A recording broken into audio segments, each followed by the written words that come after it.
الحمد للہ رب العالمین والعاقبۃ للمتقین والصلاة والسلام علی سید الانبیاء والمرسلین وعلی آلہ واصحابہ اجمعین اما بعد اعوذ باللہ من الشیطان الرجیم بسم اللہ الرحمن الرحیم وَلَا تَحْسَبَنَّ اللَّهَ غَافِلًا عَمَّا يَعْمَلُ الظَّالِمُونَ صدق اللہ العظیم وصدق رسولہ النبی الکریم ان اللہ وملائکتہ یصلون علی النبی یا ایہا الذین آمنوا صلوا علیہ وسلموا تسلیما اللہم صل علی سیدنا و مولانا محمد معدن الجود والکرم وآلہ وصحبہ وبارک وسلم۔ حمد و صلاۃ کے بعد عزیز دوستوں، بزرگوں اور بھائیوں، اللہ تبارک و تعالی نے انسان کو انسان کی ضرورت بنایا ہے، انسان کو انسان سے وابستہ کیا ہے اور اس کو یہ حکم دیا ہے کہ اگر کچھ لوگ تیرے ماتحت ہوں، تیرے زیر دست ہوں، تو انہیں ان کے ساتھ کوئی زیادتی نہیں کرنی، کوئی ظلم روا نہیں رکھنا۔ اگر اللہ اپنے فضل سے، اس کی تقسیم ہوتی ہے نا، کسی کو چھوٹا بناتا ہے تو کسی کو بڑا بناتا ہے، کسی کو مالدار بناتا ہے، کسی کو غریب بناتا ہے، یہ اس کی حکمت کے تقاضے ہوتے ہیں۔ فرمایا کہ اگر تجھے میں صاحب اختیار کروں یا صاحب اقتدار کروں، یا میں اپنی حکمت کے تقاضوں کے تحت کسی جگہ تجھے کسی پر کوئی فوقیت یا کوئی قبضہ عطا کروں، تو تم نے ظلم سے بچنا ہے، کسی کے ساتھ کوئی زیادتی نہیں کرنی۔ اسلام اس قدر زیادہ اس بات کو ناپسند کرتا ہے، تکلیف دینے کو، ظلم کرنے کو، کہ نبی کریم علیہ السلام نے فرمایا کہ اگر تمہارے پاس کوئی شخص سویا ہوا ہو، تم نے اونچی آواز میں قرآن پاک کی تلاوت بھی نہیں کرنی، تم نے ذکر بھی اونچا نہیں کرنا، جس سے کسی شخص کو کوئی بھی جسمانی، روحانی، اعصابی تکلیف پہنچے، وہ کام نہ کرو، اس سے بچو۔ اگر انسان ساری زندگی صرف اپنے آپ کو سیف کرنے کے چکر میں رہے اور پھر یہ پروگرام بنا لے کہ اگر میں نرم پڑوں گا تو پھر میرا لوگوں پہ رعب کیسے قائم رہے گا، اگر میں تھوڑا سا ڈھل جاؤں گا تو لوگ تو اس کا ناجائز فائدہ اٹھائیں گے، تو بھئی لوگ تو اٹھائیں گے۔ نبی کریم صلی اللہ علیہ وسلم نے فرمایا، یہ جامع ترمذی میں موجود ہے، حضور علیہ السلام فرماتے ہیں مومن نرم دل ہوتا ہے، لیکن سامنے والا اسے بیوقوف سمجھ لیتا ہے، حالانکہ وہ نرم دل ہوتا ہے۔ لوگ سمجھتے ہیں کہ شاید اسے ساری باتوں کا پتہ، ساری خبر ہوتی ہے، وہ جان رہا ہوتا ہے، لیکن چونکہ اللہ نے نرم دل بنایا، اب وہ کیا کرے؟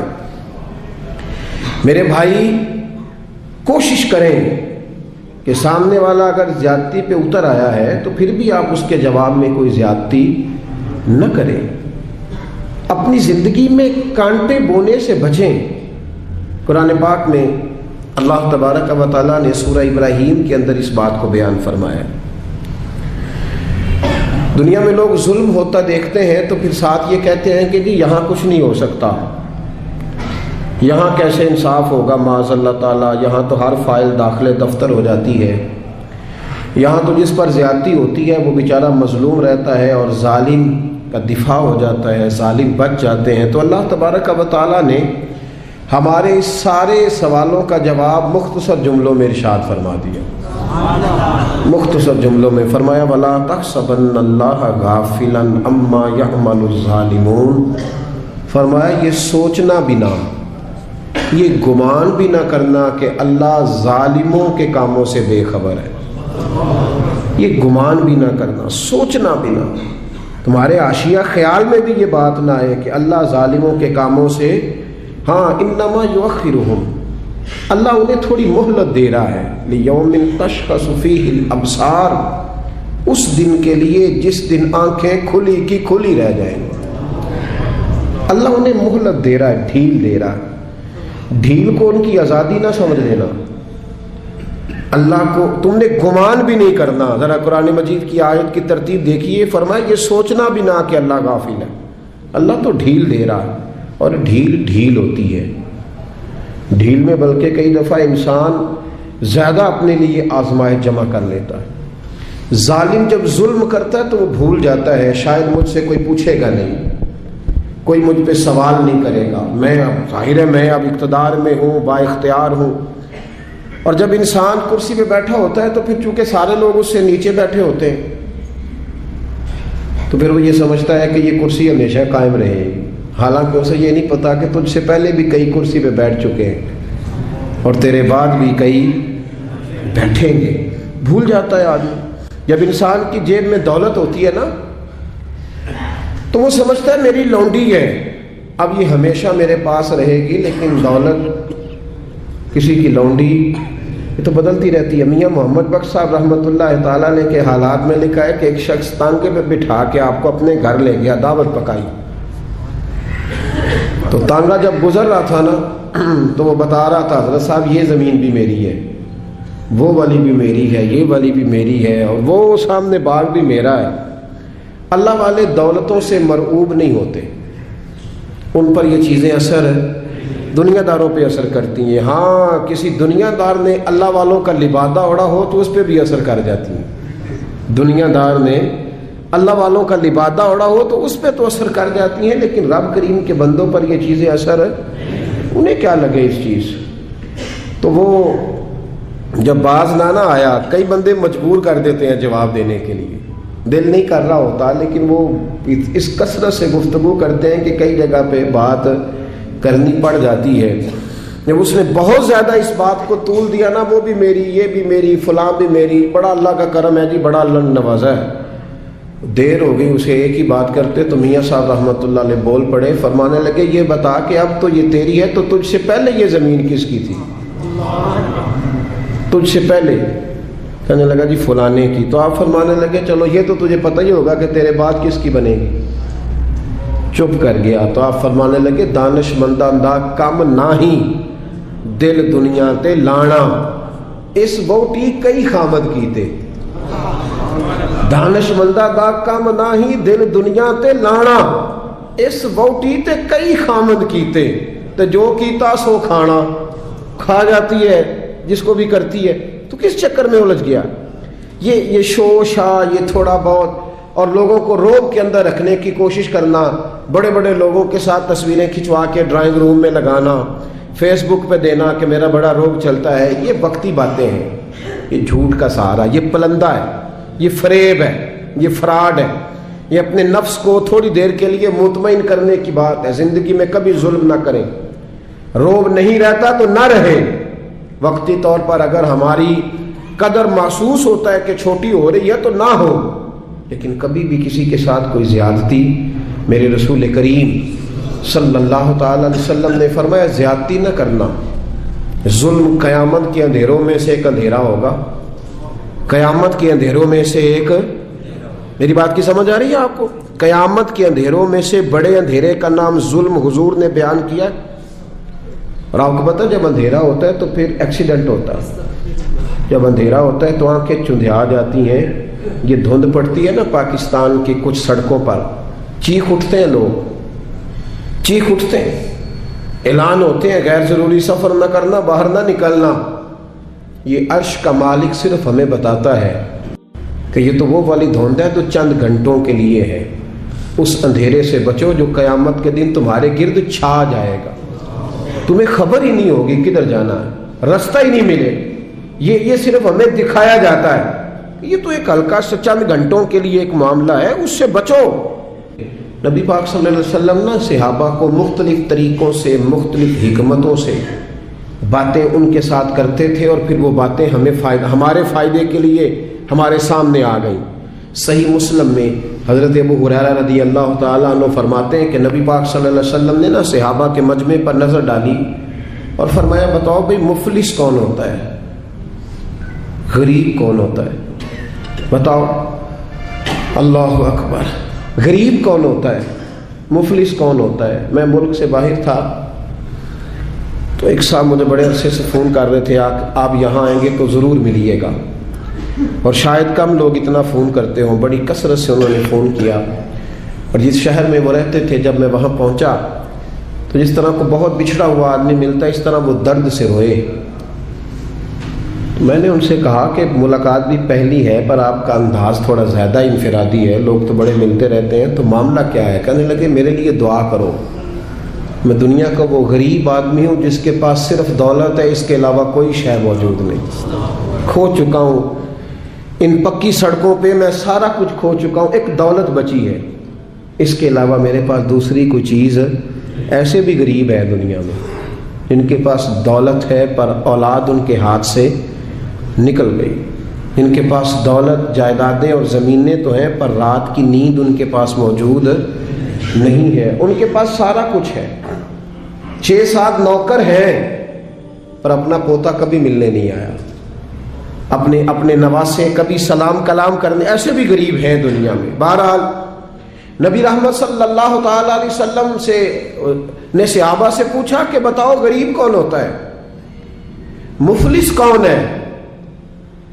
تو حضرت ابو ہریرہ رضی اللہ تعالیٰ عنہ فرماتے ہیں وہی جواب جو روٹین میں سب نے دینا تھا, یا رسول اللہ جس کے پاس مال و دولت نہ ہو وہ مفلس ہے, وہ غریب ہے.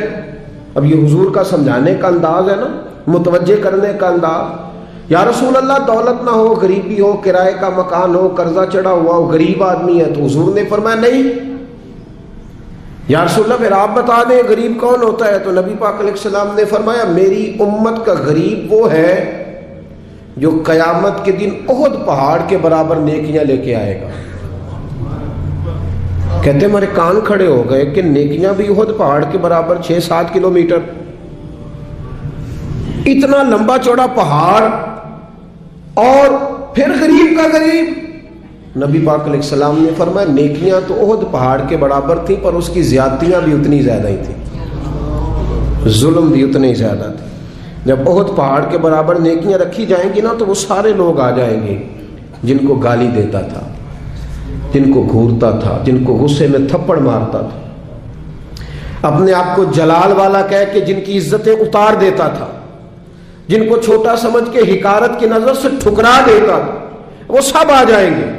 اور رب کریم کی بارگاہ میں عرض کریں گے مالک اس کے حج تو 7 ہیں, عمرے اس کے 20 ہیں, صدقے بھی اس نے بڑے کیے, 450 فٹ کے بور بھی بڑے کرا کے دیے, اور اس کو ذرا پوچھ تو صحیح کہ ہم اس کی فیکٹری میں کام کرتے تھے پر یہ ہمارے ساتھ ظلم کتنا کرتا تھا, اس نے زیادتی کتنی کی, اس نے ہمیں اذیت اور تکلیف کتنی پہنچائی, دل کتنے توڑے. تو میرے رسول کریم صلی اللہ تعالی علیہ وسلم فرماتے ہیں رب کریم اس کی نیکیاں دینی شروع فرما دے گا. وہ جس کو تھپڑ مارا تھا کچھ نیکیاں اسے مل جائیں گی, وہ جس کو درے سے مارا تھا کچھ نیکیاں اسے مل جائیں گی, وہ جس کو گالی دی تھی کچھ نیکیاں اسے مل جائیں گی. وہ نیک پرہیزگار عالم دین جس کی چوک میں بیٹھ کر غیبت کی تھی, جسے برا کہا تھا, کچھ نیکیاں اسے ملیں گی. فرمایا نیکیاں بٹتی رہیں گی, بالآخر اس کے پاس کوئی نیکی نہ بچے گی. پھر بھی اس کے وہ لوگ ابھی موجود ہوں گے جن کے ساتھ زیادتی کی, وہ ابھی ہوں گے موجود. وہ جب رشتہ دیکھنے گیا تھا نا کسی غریب کی بچی کا, تو واپس آ کے کہتا تھا اگر 1.5 انچ قد اونچا ہوتا تو میں نے نکاح کر لینا تھا بیٹے کا. اور ایسے لوگوں کو جانتا ہوں جن کی بیٹیاں نفسیاتی مریض بن گئی ہیں. رشتے دیکھنے والے اتنے آئے اور اس انداز میں تنقید کر کے گئے کہ بچیاں مریض بن گئیں. وہ لوگ بھی آئیں گے کہیں گے مالک اسے پوچھ, بیٹے کا باپ اور دولت مند ہونے کا معنی یہ تھا کہ یہ ہر ایک کے ساتھ ظلم کرے. محبوب فرماتے جب نیکیاں ختم ہو جائیں گی تو پھر جن کے ساتھ زیادتیاں کی تھی ان کے گناہ اس کے اوپر ڈالنے شروع کیے جائیں گے, پھر گناہوں کا بوجھ اٹھائے گا. ہمیں تو پتہ نہیں کب خیال آئے گا, لیکن حضرت ابو ہریرہ کہتے ہیں بات ختم کرتے ہوئے میرے نبی کی آنکھوں میں آنسو آ گئے, حضور رو پڑے اور محبوب فرمانے لگے یہ میری امت کا وہ غریب ہے جس کے پاس احد پہاڑ کے برابر نیکیاں تھیں پر اب غریب رہ گیا. اور بھائی تھوڑا سا زبان کا کنٹرول, تھوڑا سا لب و لہجے کا کنٹرول, تھوڑا سا اپنے غصے پہ صبر, تھوڑی دیر کی احتیاط. ہم اذیت دیتے ہیں، تکلیف دیتے ہیں۔ جب ہمارے سامنے والا شرمندگی سے زمین میں گھڑتا ہے تو ہمیں خوشی ہوتی ہے، جب ہمارے سامنے بیٹھنے والا شرم سے نظریں جھکاتا ہے تو ہم اپنا قد اونچا محسوس کرتے ہیں۔ اور جب وقت کا حکمران دیکھتا ہے کہ اب کچھ لوگ رو رہے ہیں، اور جب بڑا آفیسر سمجھتا ہے میں آفیسر کب بنوں گا جب میں اپنے ماتحتوں کو برا بھلا نہ کہہ لوں گا، اور جب ہاتھ میں ڈنڈا پکڑنے والا سمجھتا ہے کہ یہ میں نے کسی کو مارا نہ تو پکڑنے کا معنی کیا ہوا، اور ہاتھ میں بندوق پکڑنے والا کہتا ہے کہ اگر گولی چلی نہ تو اس کو تو زنگ لگ جائے گا، چاہے کسی مظلوم پہ ہی چل جائے، کسی نہتے پہ ہی چل جائے۔ اور یہاں جو حکمران ہوتے ہیں وہ کہتے ہیں کہ ہم تو ابھی صدمے میں ہیں، آنکھ کھلے گی تو بات کریں گے، نہ ادھر ادھر کی تو بات کر، یہ بتا کہ قافلہ کیوں لٹا، مجھے رہزنوں سے غرض نہیں تیری راہبری کا سوال ہے۔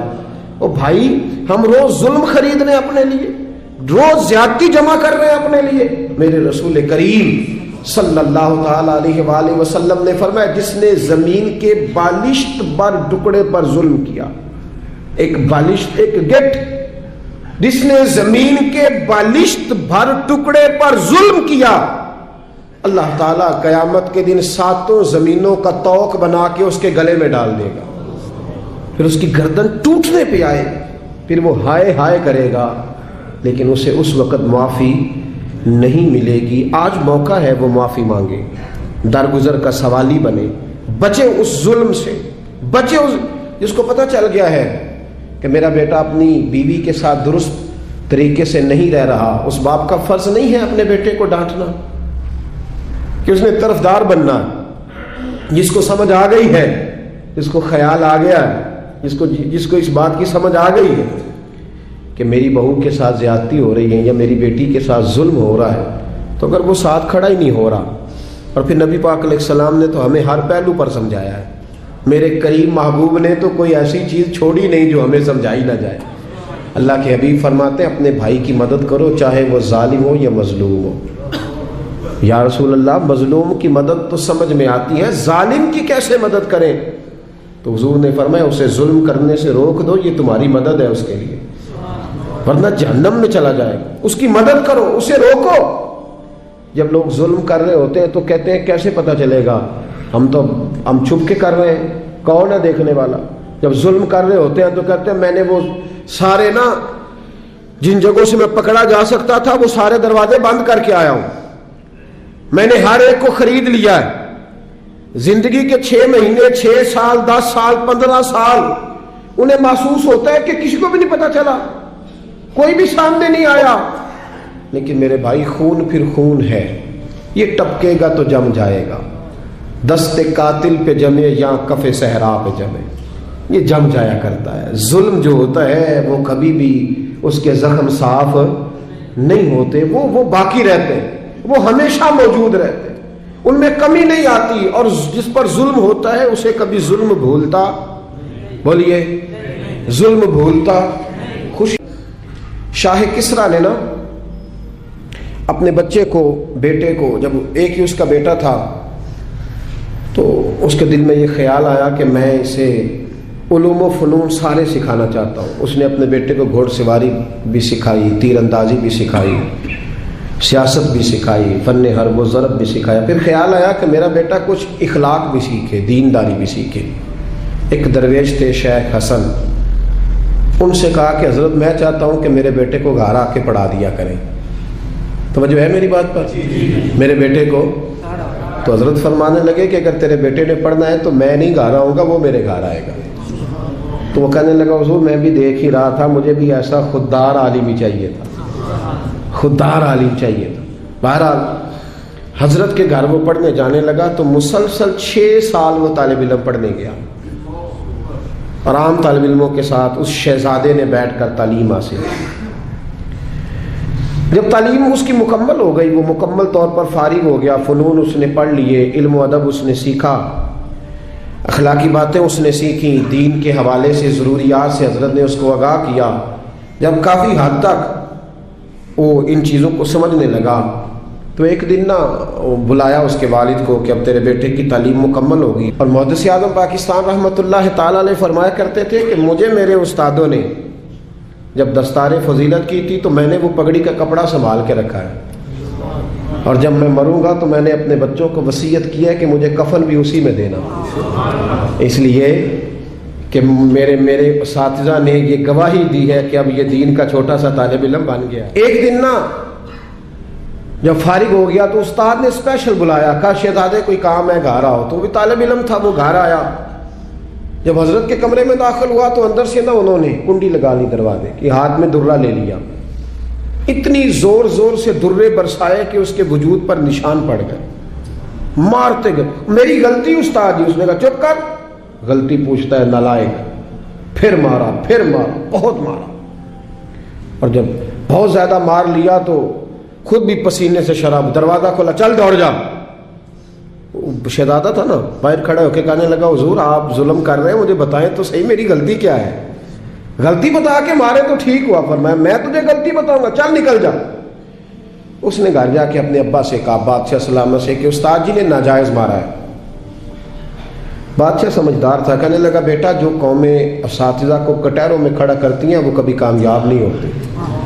استاد کبھی ناجائز نہیں مارا. اگر فزکس کیمسٹری کا ہو تو وہ ناجائز نہیں مارتا, لیکن اگر 8000 کا مولوی ہو تو پھر وہ ناجائز ہی مارتا ہے. پھر سویرے اماں آئی جاتی ہے, کہتی تم مسیتے رہنا ہے کہ جا جانا ہے, 8000 تنخواہ ہے تو میرا 60 کروڑ کا منڈا ہے. میں غلط نہیں کہہ رہا, میں صحیح کہہ رہا ہوں.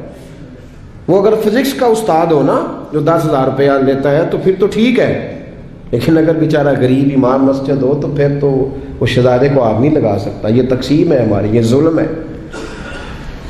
تو بادشاہ نے کہا کہ بیٹا اساتذہ ناجائز نہیں مارتے, تیری کوئی غلطی ہوگی جس کی تجھے نہیں خبر, استاد جانتے.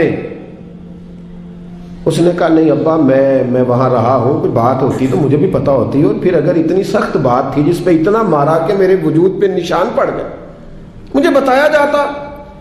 اس نے کہا بہرحال میں تیرے استاد کو کٹہرے میں کھڑا نہیں کر سکتا, وہ تیرا استاد ہے. بڑے لوگ ایسی باتیں کرتے تھے. اب اس نے اپنی اماں سے کہا کہ اماں میرے دل سے بات نہیں جاتی, میرے ساتھ ظلم ہوا ہے. استاد نے قصدن مارا ہے, بلا وجہ مارا ہے, تعلیم سے فارغ ہونے کے بعد مارا ہے, سمجھ نہیں آتی. تو اماں کہنے لگی بیٹا تیرے ابا نے نہ کر دیا تو اب ہاں کون کرائے گا. اور بادشاہ سلامت ہے, سخت مزاج آدمی ہے, میرا بیٹا تو صبر ہی کر. بچے نے صبر تو کر لیا پر اندر سے بات گئی نہیں. ظلم ہوا تھا نا, 30-35 سال بیت گئے. اس کے باپ کا انتقال ہوا تو وہ بادشاہ بن گیا.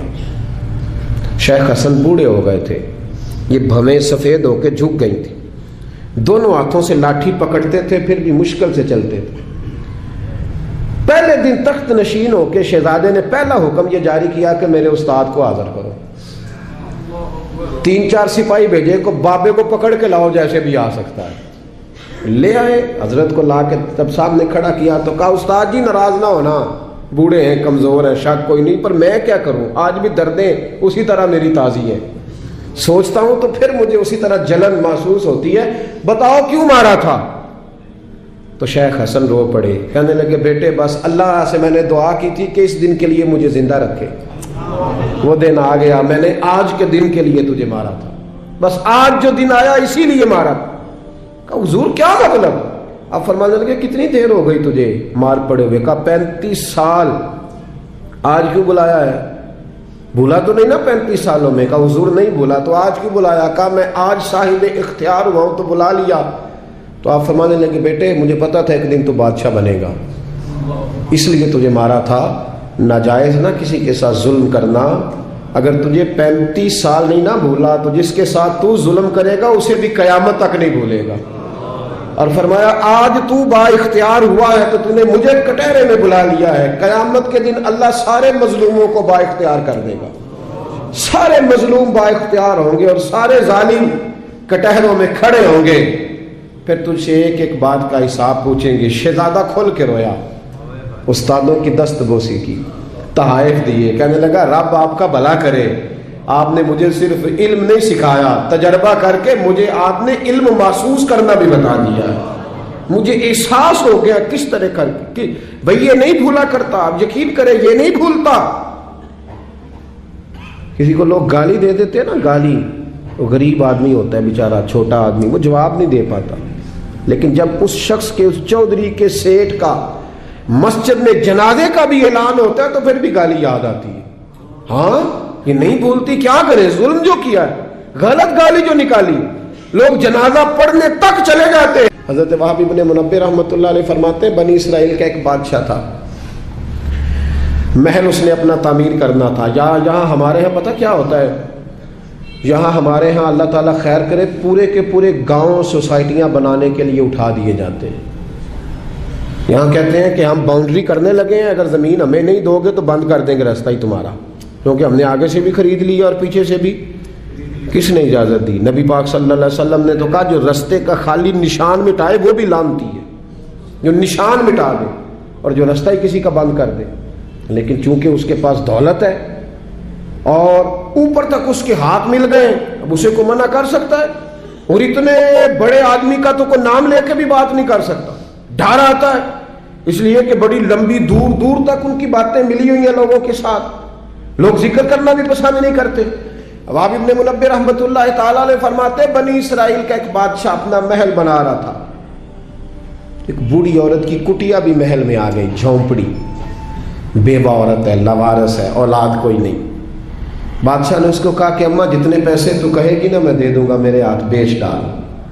تو کہنے لگی میں دیہاتی عورت ہوں، پتہ ہے نا بچے ٹاؤن میں چلے جاتے ہیں پر ابا کہتا ہے مجھے گاؤں میں رہنے دو، اماں کہتی ہے کہ میرا یہیں دل لگتا ہے، میں یہیں ٹھیک ہوں.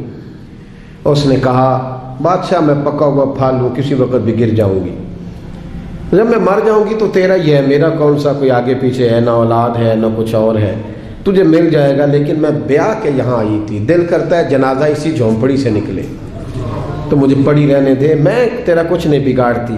اس نے کہا وہ نقشہ میرا خراب ہوتا ہے. کئی لوگوں کا نقشہ، ہاں بڑے لوگوں کے نقشے خراب ہوتے ہیں، یہ نہیں پتا کہ اگر ظلم کرو گے تو قبر کا نقشہ بھی خراب ہو جائے گا. ہاں قبر کا نقشہ بھی خراب ہو. کہ میرا نقشہ خراب ہوتا ہے، رستے میں آتا ہے نا تیرا وہ جھونپڑا کچا مکان تو اٹھا اس کو. بوڑھے لوگ بیچارے کمزور لوگ، اماں اپنے گھر کے ساتھ جوڑ کے بیٹھ گئی.